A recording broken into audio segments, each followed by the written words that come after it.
So, this is my WWE Monday Night Raw review for the first episode of Monday Night Raw, January 5th? What day is today? Today's the 6th? Today is the 6th. My birthday's on the 9th. So 8, 7, 6. Yeah, today's the 6th. Today is the 6th. I'm using this little bad boy right here. So if the audio quality sounds significantly better right now, it's because of that. And it should be, because it's a high quality, expensive microphone I'm using to record this, even though I'm using the webcam for direct video upload. Audio quality should sound damn good right now. So if you're listening to this, just throw in another tab and you can listen to this while you're doing something, because the video is horrible right now, but that's okay.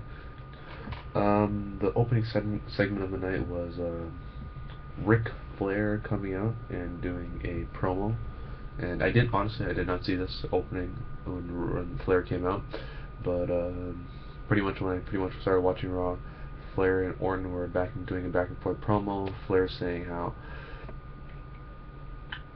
when he was a man, he defended the title, and Orton called him out like, wait, when you were the man, didn't you have like Arn and everyone else pretty much helping you out, retaining your title? And then pretty much Flair said, no, Orton said, if you want to go, we'll go right now. We'll make it old school Raw tonight. And that's when Cena came out. He did everything. He saluted, he did this, and he ran down.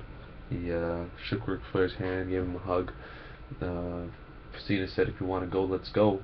And then pretty much Orton got out of there, and Cena and Flair were in the ring celebrating. So that was the only time we saw Orton and Cena the entire night, which was great. So the next match was the most anticipated thing. We ended Raw off last week with Daniel Bryan joining the Wyatt family, and then we got the Wyatt family versus Rey Mysterio and the Usos with Daniel Bryan, Luke Harper, and Eric Rowan. So the match pretty much was whatever. They wouldn't tag in Bryan, Rowan. Luke Harper started off the match and tagged in Rowan. Bryan tagged in himself, and then I believe Rowan tagged in himself, and they all got in a huge thing. And one of them got pinned. I can't remember actually who got pinned. And the Wyatt family lose their first match as Daniel Bryan debuts in the Wyatt family. And later on, they had a backstage segment saying that next week the Bray Wyatt and Daniel Bryan will be facing the Usos in a tag team match. One part of the match made me so like, this doesn't even make any sense. When Ray did a Hurricanrana on Eric Rowan and Eric Rowan flipped over and took the bump, I'm like, why wouldn't Eric Rowan just catch him and just powerbomb? That makes more sense versus Rey Mysterio doing a Hurricanrana on Eric Rowan. That made zero sense. Like literally when he was flipping over, none of his body touched the ground. He literally flipped up and around and probably landed on his feet before Eric Rowan even actually flipped over and took the bump.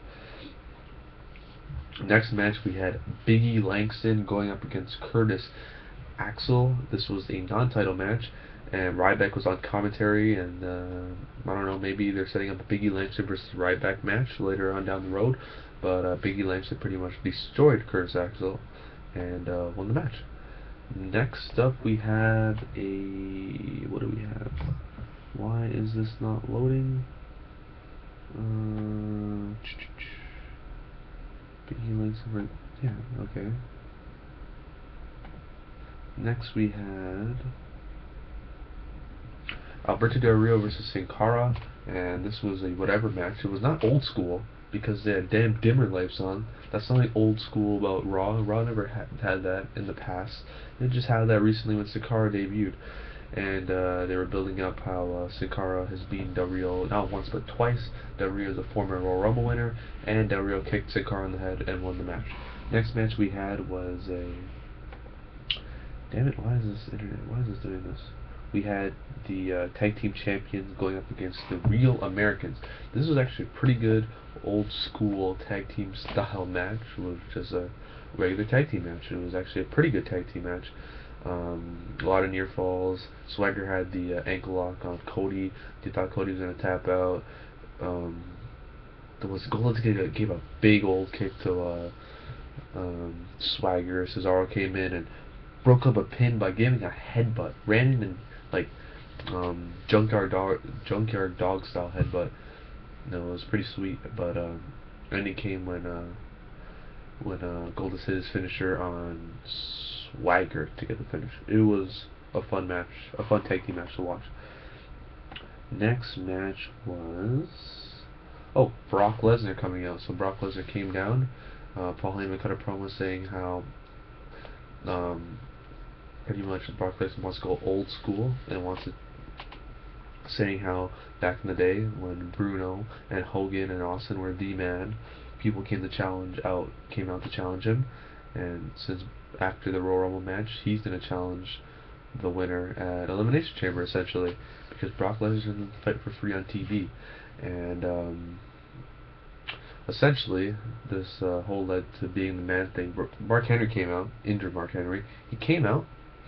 He pretty much tried to beat a Brock Lesnar. That was not the case. Brock Lesnar got him down to the ground and put him in that Kimura lock and broke his arm. And then we had Big Show returning, coming back, and them two brawled, and Brock Lesnar took a huge bump and ran out of there. So is the rumor true of Brock Lesnar versus Big Show at Royal Rumble? I don't want it to happen. It might happen. Who knows? They had a match in 2003 for the number 29 spot in the Royal, or number 30 spot in the Royal Rumble. I can't remember which one. And that was the last time I believe. No, we had that match probably after that. But that's the most second memorable match I remember. The other memorable match was when Paul Heyman turned on Brock Lesnar Survivor Series 2002 when Brock Lesnar dropped the title to Big Show. Next match was Alicia Fox and Aksana going against the Bella Twins, and Aksana for the second week in a row pinning one of the Bellas, which was amazing enough that Bellas are losing, and the more astonishing that the Aksana has gotten 2 wins in a row. Then we had, what do we have after that? We had one more thing. I believe it was 3MB versus Grandmaster Sexay was one of the matches, and that was just a fun match just to watch. There was a lot of nostalgia. Scotty Tuhati did the worm, and they all pretty much Rikishi sat down on Jinder Mahal to get the victory, and they all did the epic dance at the end. They had a tag team. It said, I think Michael Cole said on commentary, 13 years since they had a match on Raw as a tag team together. And I believe it was the main event. It was, if I'm missing anything, oh yeah, right, we forgot about one more match. We forgot the Great Khali going up against Damien Sandow, and I don't know if it was a mess up or not. Sergeant Slaughter got picked as the special guest referee. That's not the mess I was thinking about. Khali pinned, I forgot what Khali is, it doesn't even matter. Khali pinned Sandow. Sandow's put in the rope. Sergeant Slaughter countered anyways, and then Sandow was arguing with Slaughter. Slaughter put him in the his submission hold. You know, I can't remember. I don't know why I'm blanking so much, but you know what it is if you watch Slaughter. Put in the submission, Sandow got out of there, and they all started dancing. Then the main event, we had, I can't believe I forgot this other one. The Shield and Roddy Piper on Piper's Pit.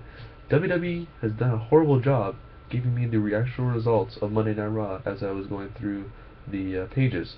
But the Shield and Roddy Piper, this was early in the show. This was about the 9 o'clock hour. Piper came out. Pretty much the Shield with their guests. Ambrose was making fun of Piper. Piper was schooling Ambrose. Pretty much Piper was saying, Ambrose, you lost to Punk. Who else? Rollins, you've lost to Punk. Roman, you're facing Punk tonight. If you beat Punk, are you the best in the Shield? Does the Shield have a crack in it? Is the Shield broken if you are better than all these guys? And they pretty much said no, he's not. And they were about to attack Roddy Piper. Punk came out with the New Age Outlaws. They cleared house, and that was that. But the main event, first the New Age Outlaws came out, did a whole little shtick. Punk came out. That was their entrance. Shield came out. It was Roman Reigns versus CM Punk. The match started off quite slow. It wasn't as great as I thought it was, but the last 5 minutes really picked up when they got to the near fall finishes. Pretty much the Shield tried to interfere. The New Age Outlaws took out the Shield. CM Punk did a suicide dive on Seth Rollins, which then led him to do a springboard, which led to a Superman punch. But CM Punk then hit an elbow for two Roman Reigns. Then he picked up Roman Reigns. You got the GTS. Dean Ambrose distracted CM Punk. Roman Reigns then hit a spear, just like the biggest spear you've seen in your life. Like you think Edge, Batista, Goldberg, Mark Henry, Big Show all land some good spears in their life. And Rhino, no. Roman Reigns landed the spear like he meant it. Like he's winning the WWE title right now because like he just beat CM Punk 1, 2, 3, and then all of a sudden Jake the Snake Roberts came out. Punk gets up 1 minute after being speared by Roman Reigns and losing the match. They all clean house and they all celebrate at the end, and Jake throws the snake onto Dean Ambrose. So what a major win for Roman Reigns. I honestly thought that, I know it's a feel-good thing where bringing out Jake the Snake, but personally I should have thought they should end the show like that. Roman Reigns on top. That's the last thing you remember, and the show's done. So, but that's just me. I thought they could have brought out Jake in the they could have brought him on in the Piper segment, but that's just me. So that is my review for Raw. It was a damn good show. The 3 hours went by quick, and it was a fun show to watch. So thank you for watching my video today. I hope you enjoyed.